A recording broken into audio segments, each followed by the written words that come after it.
going? I hate that. I never know.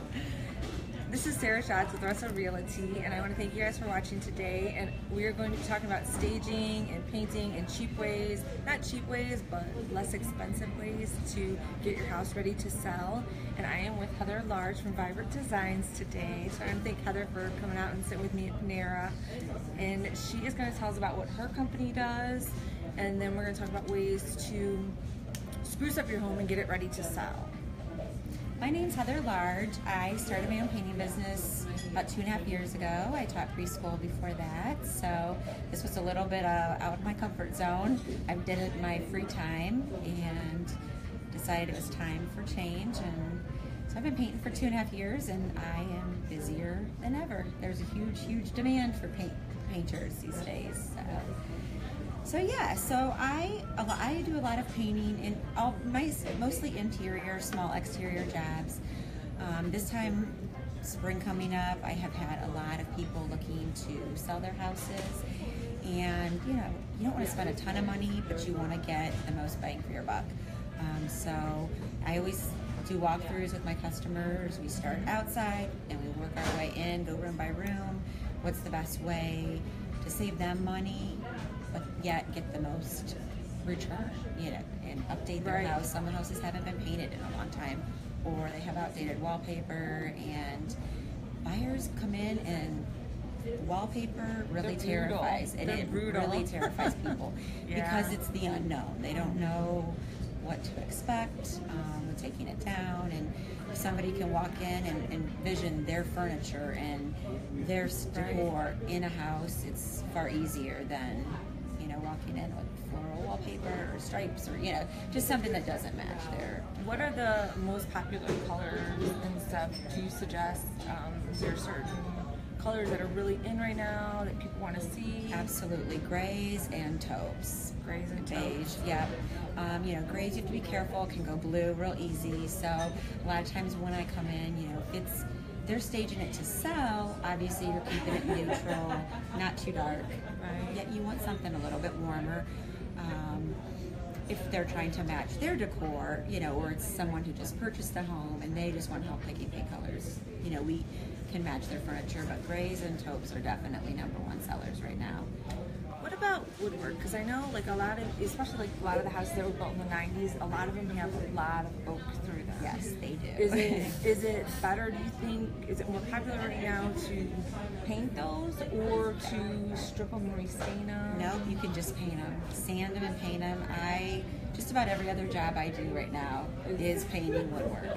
Really? Some people paint everything, baseboards, crown molding, spindles.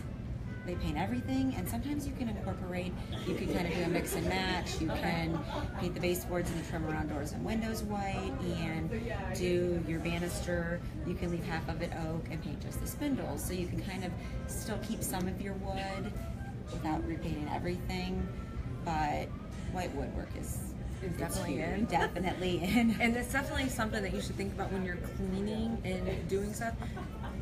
Some of that stuff that we see day to day, we don't notice so much, but when you're wiping down the walls or repainting, make sure you go over all that trim and all that stuff, because it really takes a beating and stuff. I know I have kids, so I know how mine gets, and even if it's white, even if you don't necessarily have to repaint it, take a magic eraser to it.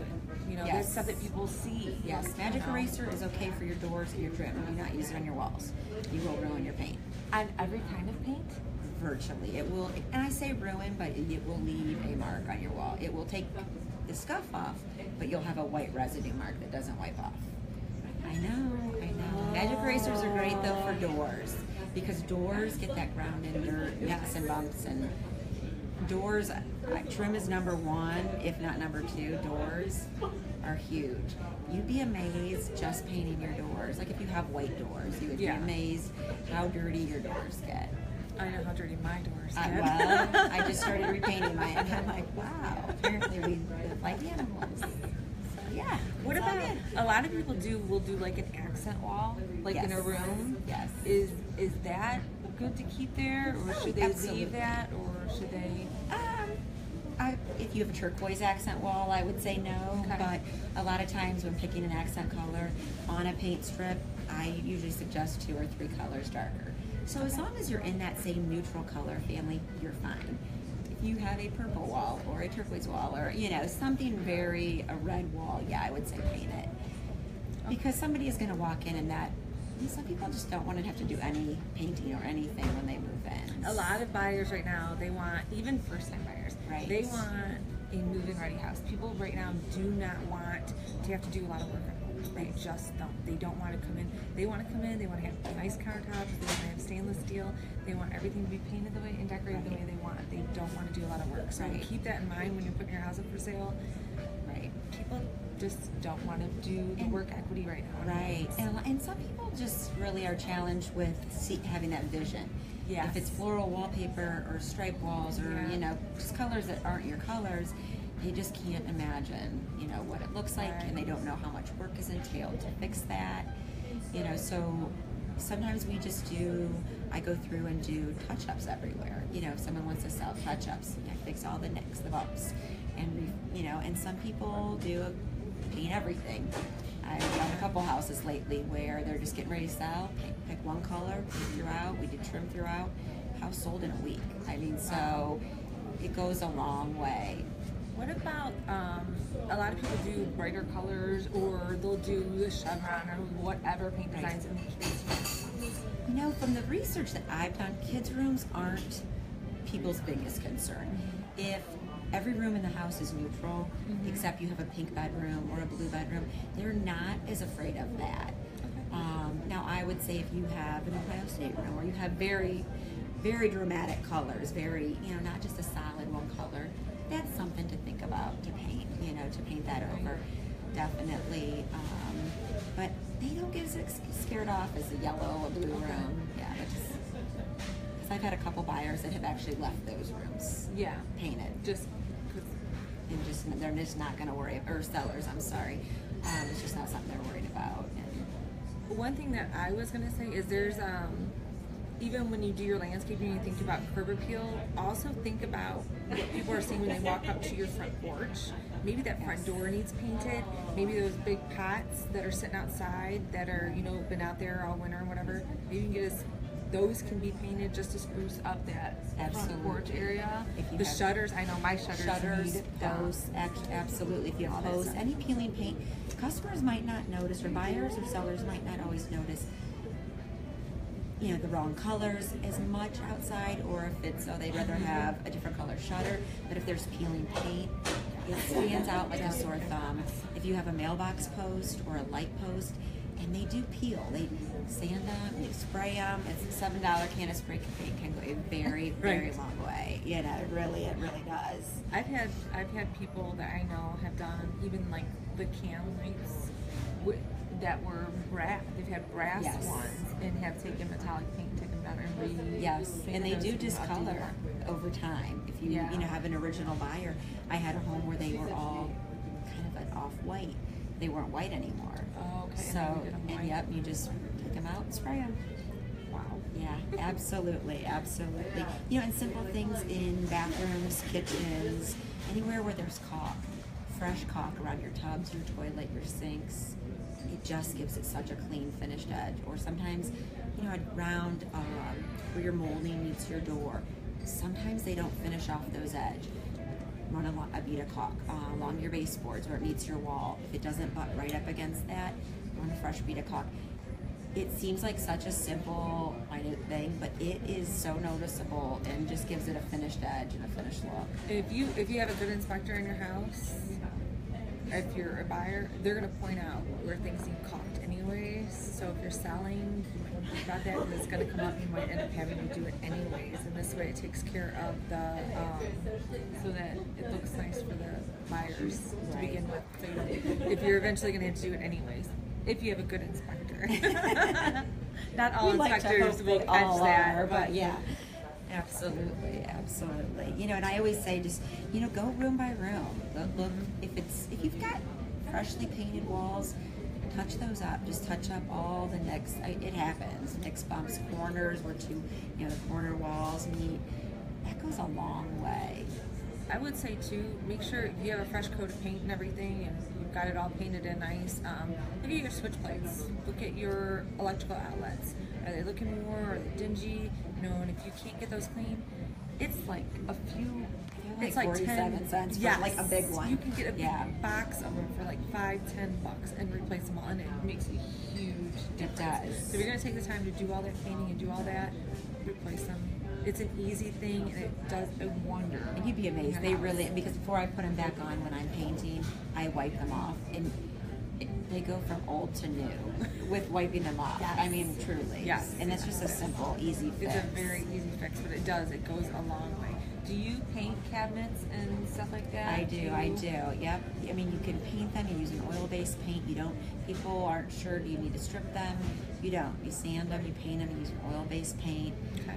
Simple things. Hardware. If you have, your cabinets are 20, 30 years old, they're gonna have outdated hardware. Right. That's okay. If they're nice, if it's nice hardware and it's nothing that's too finial, decorative, take them off. You spray paint them. Yeah. I cannot say enough about what you can do with spray paint. It is crazy. It is a some wonder. hardware. Really, I've truly heard. is. I've heard one of the. We were gonna redo our shutters on the outside of our house, and I've been told, do not even replace them. Just go take them down and get spray paint, and you can spray paint them and put them right back up. It is. It's all you have to do. I mean, Yep. you can rent sprayers, but they're a project in themselves. Right. And you have to get a good one. But there's a lot of paint in a can of spray paint. So Yes. Yeah, you can. Like you were talking about your front porch. If you have urns out there with your flowers, pots, if they're old, just spray them. Give them a fresh coat of paint. You know, Yeah. just simple little curb appeal.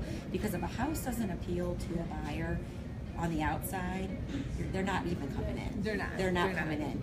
I mean, I can tell you how many houses I drove by when we were looking for a house, and it was like, yeah, no, I don't even, and you just don't even go in. So It's very important that the outside looks good so that potential buyers, because even if they have an appointment with an agent, which you should always have an appointment with an agent to go see a house, you're not going to get. They're not even going to want to see yours because they're going to drive by it beforehand because they're very curious. I mean, people search online all day at houses, but they have an appointment set up for Sunday. They're probably going to drive by their house just to see. And if it doesn't look nice or whatever, then that one might come off their list. So you want to make sure the outside does look presentable. I know aside from the painting, other things that you can do is absolutely when you have paint, when you're painting and doing all that, you're taking down a lot of those family pictures and stuff. Put them away. If you're going to be moving, which is the goal here when you're selling your house, start packing those away. Because when people are coming in to look at a house, they want to be able to see themselves in the house and not feel like they're walking through somebody else's house and feel uncomfortable. You want them to go through and say, oh, you know what, we could put this here, we could put this there. So keep that in mind. So when you do go to paint and touch all that up, while you're taking those down, go ahead and pack those ones away. And even, I've looked at houses where they have a lot of stuff. We outgrow houses. That is the reality. And you don't want the next person, that buyer coming through, to feel like they look like they're outgrowing this house. There's no way we'll fit in it. Right. If you have a lot of stuff, you don't need it, pack it up, put it in get a storage unit, pack things up so they can walk in and feel like there's room for their stuff. That they would be able to make that house work for them. I wanted to thank Heather for coming out and chatting with me today. We are at Panera Bread in Sheffield, just to give them a shout out for letting us take here today. But where can people find you if they want you to come? Absolutely. I have a Facebook page, Vibrant Designs by Heather. All my information is on there. I upload all the pictures, everything I paint. I don't tend to do before and after unless it's very dramatic, wallpaper, or, I tend to always do wallpaper or faux finishes. And I upload all my pictures. You can contact me. I give free estimates. That wasn't even something we touched on, the faux finishes that you do. Which I've seen those, and they're very, very cool. Thank you. Yeah, people want, like you were asking about focal walls. I've done stripes. I've done using a glaze. I've done whitewash. So you can do, it's crazy what you can do. Just finding an idea, and that's all you have to do is come up with an idea, or if you have a vision of kind of what you want, Right. you know, I can put together a few samples and make my vision, your vision meet, and so yeah, it's great. I do want to thank Heather for coming out and talking with me today. Next Thursday, I'm actually going to be at a property here in Elyria, over at Metcalf. Andy Delisani with Delisani Construction did another flip with me, and he gutted a house that it's got brand new electrical, brand new roof, brand new windows, brand new walls, counters, flooring, all of it is brand new. And that house is going to be going on the market next week, and we are going to actually take a tour of the house with Andy, and he is going to show us and tell us everything that he did to this house before it goes on the market. So you guys will get to get a sneak peek and see it first, and get to hear from the guy who actually did the work and flip it, so you can ask him questions about the property. So that'll be next week at 4:30. So thank you very much, and Thank you again. thank you, Heather.